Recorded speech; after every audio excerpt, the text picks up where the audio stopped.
रांगेमध्ये उभं राहायचं आहे. आपल्याला नियम फॉलो करा.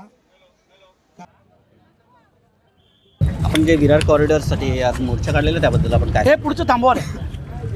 बघा आज जे आम्ही अलिबाग विरार कॉरिडॉरच्या माध्यमातून जी 14 गावं बाधित होतात त्या गावांच्या जमिनीला जो भाव दिला जातो, आमची एक रास्त मागणी आहे की बुलेट ट्रेनचा जो भाव दिला, समृद्धीला जो भाव दिला तो आम्हाला अलिबाग विरार कॉरिडॉरमध्ये द्यावा.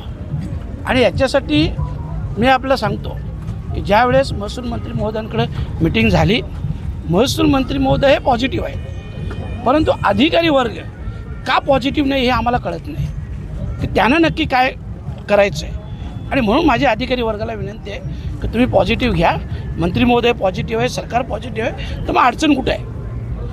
आणि म्हणून ह्या आंदोलनाच्या माध्यमातून आम्ही मागणी करतो आहे अधिकारी आणि सरकारला देखील लवकरात लवकर आमची मागणी पूर्ण करावी. अन्यतः 5 जिल्ह्यांचे भूमिपुत्र याच्यापेक्षा तीव्रतेने आंदोलन करतील.